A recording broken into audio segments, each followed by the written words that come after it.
When the Harley Quinn show started, I was pretty sure it would just be a fad. Sure, she's everywhere nowadays, but an ultra-violent, self-aware comedic depiction of Joker's abused sidekick is something that usually just lasts for about, a season, maybe get a cult following, then be remembered in one of those top 10 best cartoons cancelled too soon lists. It's currently on its 5th season. Young Justice came back only to perish, the DCAU got a comic miniseries, but Harley Quinn gets a spin-off, even when her film presence faded away. This video is both an expansion and a replacement of my old Season 1 analysis, because I'm not going to do an individual analysis on each season, and you don't have to watch that video to understand this one, so that video is basically pointless. Consider this my definitive Harley Quinn video going through all 4 seasons currently. The first season explores Harley's epiphany that perhaps the Joker doesn't actually have her best interest in mind. What a twist, I know. It took only a year left behind in Arkham and Poison Ivy concocting a display to show her. Therefore, Harley has to restructure her own life as an independent criminal with her own career. This requires Harley to reassemble herself from her own trauma by redefining herself as a distinct individual who can function with motivations that are comprehensible without the inclusion of the Joker's influence. Because the act of simply asking who is Harley Quinn literally makes her freeze up.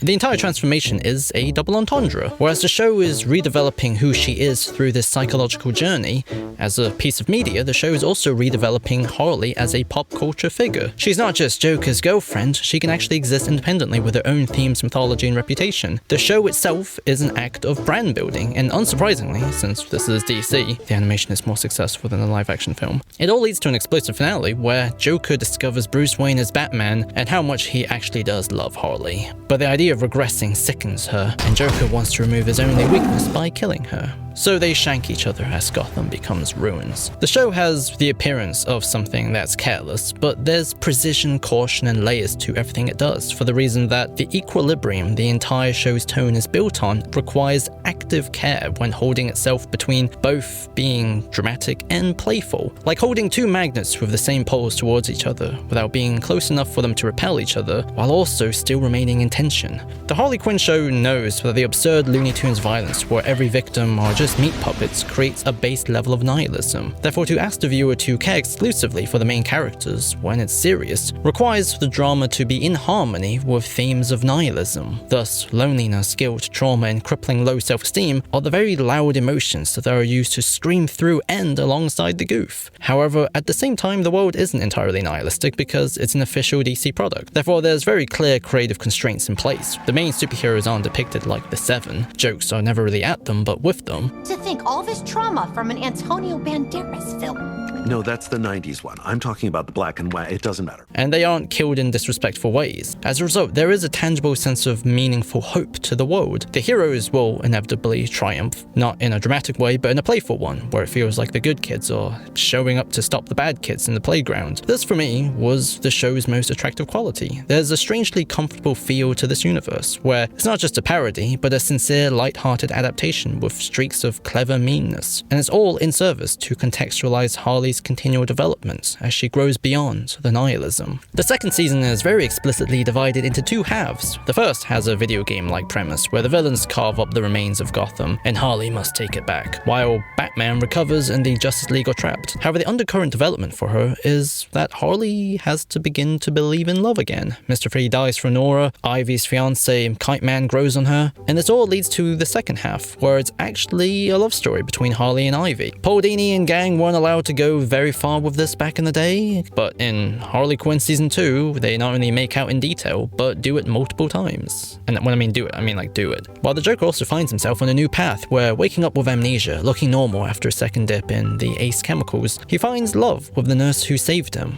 Bethany, and he treats her kids like his own. He finds purpose in a life where his desire for fame and power isn't what defines him. Where's that when we were dating? You fell in love with me when I was famous. When I looked like this. Bethany fell in love with me when I was just a square-looking barback with not a lot of prospects. Ivy and Harley then embraced their love in the end, as the Kite-Man relationship was really just a compromise for her. Harley has been the real person who's been making Ivy a better, more open person, while Harley herself lets go of the even more chaotic version of her personality she used to overcompensate herself with in order to have individual agency from the Joker. Is this really the ride you envisioned? The sort of chaotic personality where she sleeps around and wants to take over the world with no thought afterwards if she succeeded. I'm Harley Quinn! I'm impetuous! I kiss people for no reason! Mwah! Yeah. She just wants Ivy. So they drive off together happily. What season 2 does is develop these versions of the characters to the point that they are no longer held back by any traditional Batman status quo at all. Through them, a completely new lore and mythology has grown out in an irreversible way. There's a popular sentiment from George R. R. Martin where he described two types of writers: the architect who plans everything ahead of time so everything follows meticulously the blueprint created before the first words are even written. And then in contrast, there's the gardener who plants seeds, waters it, and lets it grow. They'll have some idea, of course, of what plant it will be, or, an oak tree or cauliflower, so the writer will have a shape in mind, but most of everything else is dependent on the wind, the water, and the surprise. Obviously, this is a broad classification, no one is 100% one and not the other, but George considers himself closer to the latter because he's always surprised by his own characters when he writes. Famously, Game of Thrones grew from a trilogy of books to 7 books, which will now never be completed. Anyways. It's anyway! There's no Getting off topic, this idea of planting a seed and letting it grow and being surprised by what it becomes, that was the thought that went through my entire mind this entire season. As Harley transcended her place as an abuse victim, she would of course transcend the kind of person she needed to be in order to escape and secure herself. She would have to move on to a completely different set of wants. It feels very organic and real. Season 3 is very explicitly about this junction, where as Harley outgrows not only her desire for meaningless chaos, but also her own desire as a career supervillain. But for her to see this, her path with Ivy begins to diverge. As a couple, Harley wants to support whatever Ivy wants, irrespective of her own desires, which includes terraforming the Earth, which is kind of hilarious. I gotta get our hands. The entire season structures itself around this plan. However, throughout it, Harley is ignoring what she wants, while is making friends with people like Batgirl. Ooh, sounds like you need to talk. She also discovers the best villain couple awards she's always obsessed with was all about really Mr. J, because it was the one time of the year where he would be nice to her. Therefore, attaining more recognition and success in this community isn't really something that's for her. Harley is actually more passionate about helping people, because, she was a psychologist. She even helps Bruce Wayne. Joker himself is also on a very hilarious positive road too, where to help his son's bilingual program, he ends up becoming mayor. Is Lex putting you up to this because of the evil lair tax? So as Joker becomes better, in parallel, Harley also sees what's better for her. However, Ivy becomes worse in the sense that her supervillain career path leads her straight to the position of CEO of the Legion of Doom. However, because the show is lighthearted, such difference between Harley and Ivy is more like a difference in sports teams. This season ends with Harley joining the Bat family in a Gotham without Batman, since he accepts his sentence in Blackgate for his various acts of financial manipulation, and Ivy is now in charge. What the season commits to is effectively heresy. Harley isn't becoming an anti-hero, she's becoming a straight-up superhero. On one hand, this can easily be read as a form of sanitization, where she's of course becoming even more commercially and brand-friendly. So when little kids dress as her, they're not pretending to be an abuse victim or a murderer, she's Batman's friend. However, in context with this larger 3-season stream of development, it feels incredibly organic. Outgrowing what Harley expects of herself and figuring out who she is, then using her new agency to go deeper and building an entirely new, unexpected identity that's been the center of this entire story this whole time. It is the plant growing from the seed. I don't think this direction would work outside of this show, or at least in such an organic way where there's a semblance of artistic integrity, because the comics and the films don't have an entire universe constructed with a deliberate looseness to it, and yet carefully organized with a weird equilibrium of baseline nihilism and yet guaranteed hope. It's a world where Joker can legally live a domestic life and become mayor after all he's done, and Harley doesn't have to work her sins off. This isn't even a redemption arc, because there's no guilt or shame involved. Like the Injustice Harley. It's about Harley simply becoming the person she should be. Nothing else is a concern. Although we all know this is not a sustainable path for the show or this character, she is gonna have to return to something resembling the familiar. Something has to interrupt this path. Anyways, There's no before such interruption can happen, we have a Valentine's special where Harley really cares about making the perfect Valentine's Day, while Ivy enjoys it but is not exactly the celebratory type. The special doesn't feature anything narratively important. In fact, I literally watched it after I finished the entire show and didn't even notice something came out between seasons, but I still enjoyed it. Thank you for listening to my review. In season 4, Harley and Ivy are on parallel but oppositional careers. One is now the CEO of the Legion of Doom, and the other is a member of the Bat family. However, Dick is a little whiny bitch who doesn't get along with Harley despite her eagerness, and Ivy becomes consumed by her new business life as she directs the entire Legion towards a new socially conscious evil direction, where they screw over companies like Wayne Enterprises for their environmentally harmful activities. Your next big evil plot is to clean up a load of oil from Gotham Harbor. But I just exploded that oil! But in a disappointing turn of events, Joker misses being a supervillain and his family are behind him on this return. I can't stress how utterly deflated I felt from this, but I guess he's still mad by the end, so I don't know, I guess maybe he might, come to his senses. He takes credit for the death of Nightwing. Don't worry, he's resurrected by the end. The real person who killed him was Harley. She suffered from an intense identity crisis where being a hero isn't as fulfilling as it should be. Ivy also doesn't have time for her anymore and has led to her sleepwalking, killing Dick one night. That's a real thing that happened. Harley Quinn is now not evil enough to be evil, but not good enough to be good, as Joker neatly summarized. If you were bad, you would have done it by now, and if you were good, I'd be in jail. So which is it, Harley? Are you good or bad? Maybe I'm neither. Maybe I'm in the middle. As a result, this position of being in the middle actually becomes the new equilibrium Harley can be comfortable in. Her own space where she's free to express herself without any constraints placed onto her from other communities. It's a path which inspires Ivy, who just can't fundamentally change or build anything from the Legion, because guys like Lex can never be held accountable in the system, and fellow successful businesswoman types like Veronica Cale and Talia al Ghul would never support her vision because they benefit too much from the system's shortcomings. The only thing that's left is to be happy with yourself outside of it. This is kind of weird for me to say, but your occasional willingness to help people, even while blowing the shit out of them, is inspiring to me. Like, you're not in the middle. You're on the outside, and that's what I love about you. This direction could be considered meandering or wishy-washy, but the show, to an extent, cleverly addresses this by highlighting how repetitive this appears even for the characters themselves. How many times must we do this dance? No, Harley hasn't exactly returned to the person she started as, even if she goes back to the same old clothes. The experience of being a career supervillain and a career superhero have both been taken account, giving the greatest and widest possible context for every possible version of herself. The person who struck a deal with Darkseid because she couldn't handle being in love with Ivy, or the person who would sit around doing exercises waiting for trouble from the Bat computer, both of those are not her. Harley has outgrown them. Harley is something new. She's truly being herself with Ivy. They do what they believe is evil, which is technically a lot of good, so they're now just rebels. And in a world this loose, rebels are the real ones, changing the system while having the most fun. I went into this show skeptical, and I enjoyed the first season years ago, but I came out of it really, really impressed. However, my opinion is not what this video is about. It's about, what is the show really about though? Like, what does it say about people? Something changing your mind. Oh my God, take my money!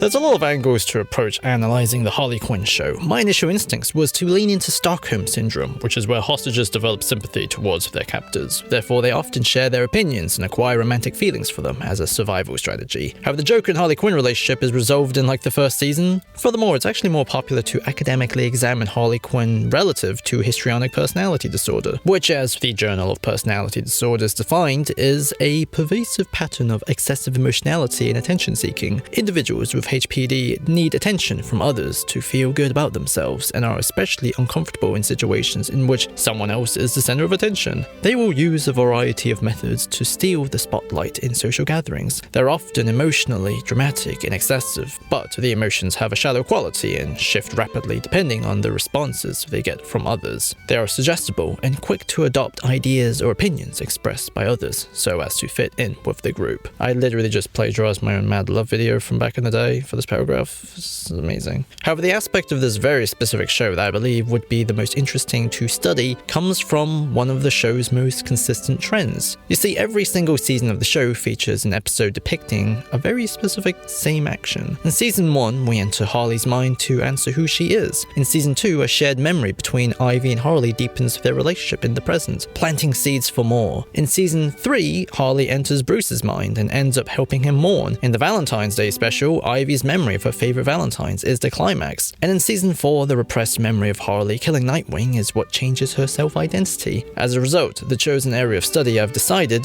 to contextualize everything under is memory. More specifically, the social motivations that influence the process of remembering. Firstly, memory and remembering are two different things. Remembering is a process where our present moment position directly shapes what and how we remember, while memories are the produced products. As a result, memories are social objects that are fluid and are influenced by how we feel, the groups we belong to, and the media. As Emily Keatley and Michael Pickering argued, an understanding of both sameness and difference. Sameness in the sense of recognizing possible grounds for commonality with another's past, but at the same time, acceptance of its irreducible difference from our own. However, this means memories can be fragile and can be distorted, as who gets to be remembered or forgotten is a site of power. Consequently, the methodology for this video is rather straightforward and pretty obvious. I'm going to examine the depiction of how remembering is used to revise the motivations in the present through these key episodes from each season, where the flashback memory thingy happens. Then I'll take the results and unify them to create a more detailed understanding of what the show has to say and perhaps what we can implement in our own lives. In the context of the first season, episode 5, Harley is looking for a lair, but to get the right one, she needs to get one with the right theme, and that requires her to answer "Who am I?", which caused her to freeze. Something that I explained earlier. We're then privy to Harley's mind. As a 6-year-old, she had violent urges. As a graduate, she's an angry rebel. However, most of her mind is occupied by a joke affair, because winning his affection is like gambling for a prize. But that 1% chance of winning is enough to live by. Therefore, the discovery of Joker's love of Batman was the trauma which took away even that 1%. The game was always a scam. Thus, Harley believes there's no future with Joker, but there's also no future without him. She can't understand herself or her own motivations independent of him. So they venture to repress Memory Island to find something else, and they find Harley's father getting beaten, her schoolboy crush giving her a restraining order, and discovering that Harley jumped, not pushed, into the chemicals. She is both suddenly given accountability of her own current state, but also agency to revise it for herself. Thus, she changes her own official origin story, so it doesn't start from Ace Chemicals, but when she left the Joker. It's your origin story! Wrong. It's not my origin story. This connection restores her sanity, and she can pick her new lair now, which is the very one that she was just in fact. What this episode is effectively about is how remembering is in itself something that exists in service to narratives, which we're all subjects to. Narratives which we create for ourselves, but also narratives that are handed to us. There's no such thing as truly remembering absolutely everything, because by nature, all that information and experience in its totality is meaningless without interpretation. Selection for construction is what we're all subject to. It's the rule for meaning making. My mind, my rules. Harley is able to finally answer who she is because she knows herself enough to pick the pieces of the past she wants to in order to create a consistency for her present-day choices. That consistency is crucial to not feel anxious, to have some semblance of confidence of what works, what doesn't, and what makes you feel complete. This then leads me to another topic in the next episode, about patterns. Because there's a video essay about patterns, you see. Patterns not only explain who we are in the present, but they allow us to imagine the future. In season 2, one of the central pillars between Harley and Ivy's romance is based on a debate around, do people change? They refer back to the first time they met, which is also ironically the first day she met Joker. Joker has a bomb somewhere in Gotham, and Dr. Quinzel is trying to help get an answer. This struggle is at the center of this episode's narrative. It's also the main attention of the memory. However, in the periphery, there is Ivy. She tried to escape but couldn't, and because she shares the same classes with Joker, Harley then asks her for more information on Joker, which then she uses to get the Joker to tell her a sob story about his pet ferret, and also coming from a rich family. We all know it's fake, but it touches her, and she gets an answer. However, the bomb is actually in Arkham for a whole other escape plan. But on the way out, Ivy saves Dr. Quinzel. Why did you save me? No one's ever given me a gift before. I mean, not to mention a plant. In which, due to her efforts, Ivy surrenders to make sure that Harley doesn't get hurt from the flamethrower, and she picks Quinzel as her new therapist, beginning their friendship. This episode is about a subtle shift in importance. On the surface, it seems like a new but still conventional spin on mad love, you know. Who's hungry for pudding? However, it's also the starting point of Harley and Ivy's own love story. There was something always deeper that was always there between them. There is a reason why Ivy can take Harley's loud personality, despite her own reservedness. It's because she appreciates it. Everyone needs a friend. This alternative love story in the periphery takes center stage, back in the present, constructing a new pattern for them both to recognize and live on. Harley recognizes that Ivy herself has changed. She hated all the people around her, but then she saved Harley in this memory. Just after one encounter, Ivy started to feel love. You didn't change me. You helped me, sure, but I didn't always hate people. It wasn't until Mr. Ferris died. Mr. Ferris? You mean Joker's Ferris? No, I mean Mr. Ferris the ficus. Furthermore, the story Joker told that broke Harley's heart and made her feel sorry for him was actually a story he stole from Ivy. The characteristics which Harley sympathized with are the ones which Ivy had. The first time my father hit me, that's when I gave up on humans. I just remember him standing over me, punching and laughing. So the memory alters their present-day bond. A new trajectory from deeper foundations are made. Discovery through revisiting the past in order to change one's own future is also depicted in Bruce Wayne's interrogation. He's kidnapped Frank the Plant, and now Harley and Ivy has kidnapped him. How he can resist everything, so they travel into his mind instead, where they're presented with the constant repeat of Bruce Wayne's parents being killed in Crime Alley. They literally can't travel to the most recent memory because Bruce just doesn't assimilate them. He instead only thinks about this over and over and over again. Is a reverse repressed memory, meaning Bruce Wayne's repressed every memory in his life except this one. He's forever stuck in a memory loop of his parents' murder. Out of everyone, Harley is the one who feels sympathy. She's a psychologist. She gets it. She can't stop Joe Chill, but she can take little Bruce away. But that leads to his mind going in lockdown, so everyone else is thrown out. In the deeper recesses, Harley discovers Bruce Wayne is in fact Batman. One moment I absolutely adore is the memory where Bruce Wayne does the whole Batman Begins speech about becoming a symbol, but he dwells on the cool part. As a really cool, very gritty, super serious symbol, I can be incorruptible. This version of Batman who relives the tragedy every day doesn't just then only carry the feeling of emptiness and determination of a lonely child every day, he also has this child's enthusiasm and naivety. Thus, he can indulge in the cooler aspects of Batman, which in turn cleverly explains why he's cool in this version. It's not by accident.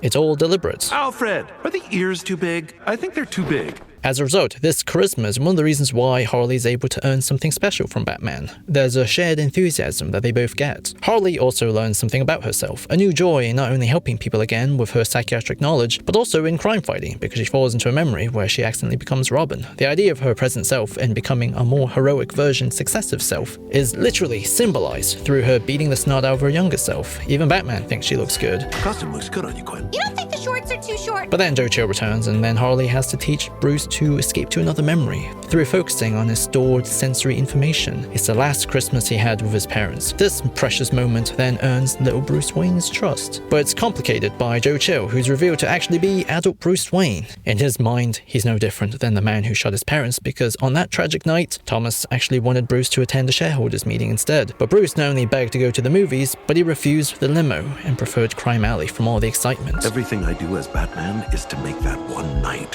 right. Yet it's never enough. So I must never forget.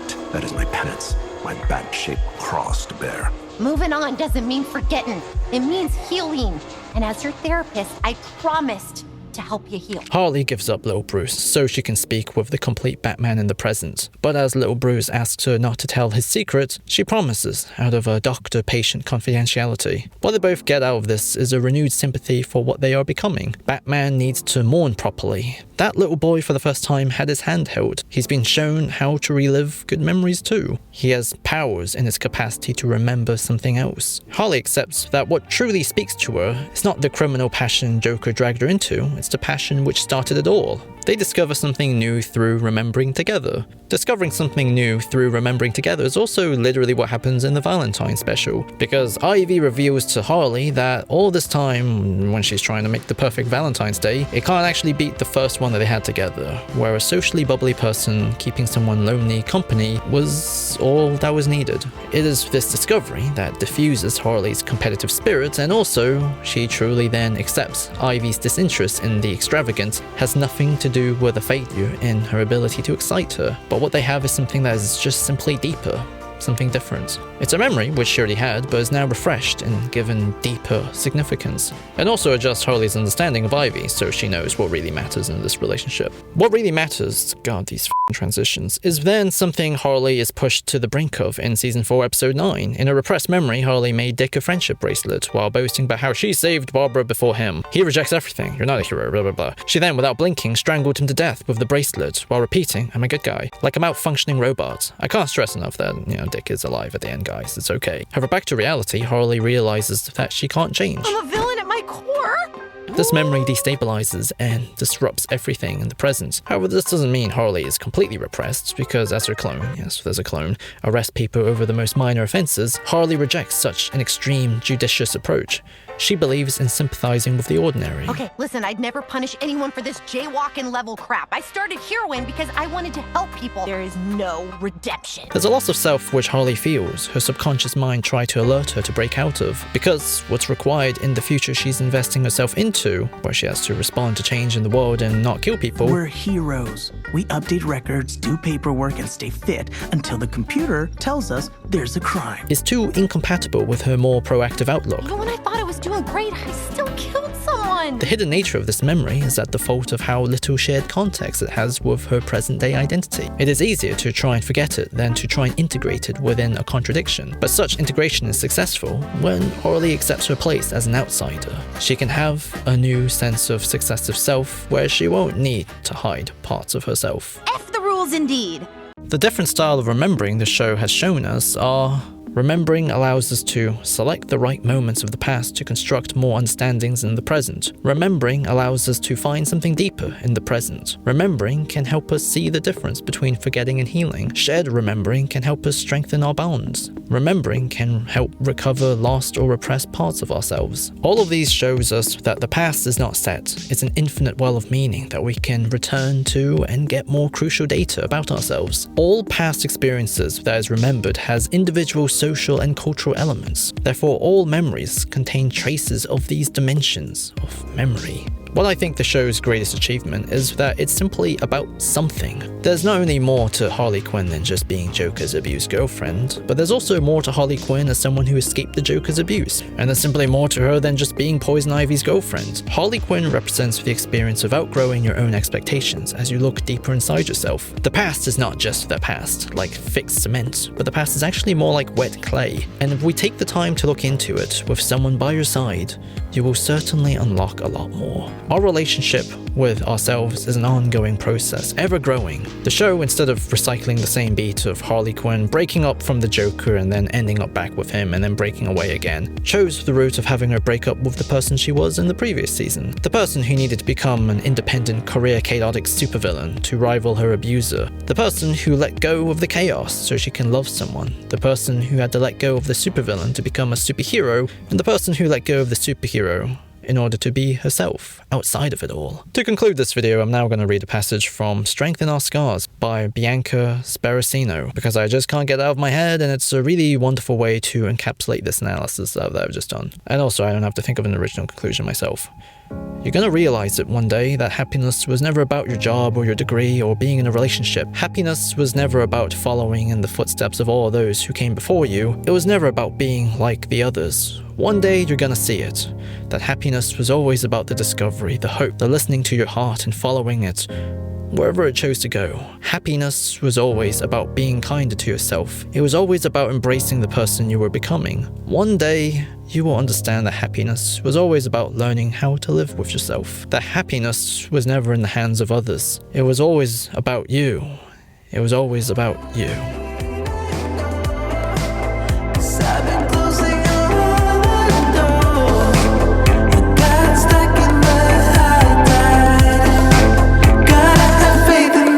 I'll never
So this was the Harley Quinn video.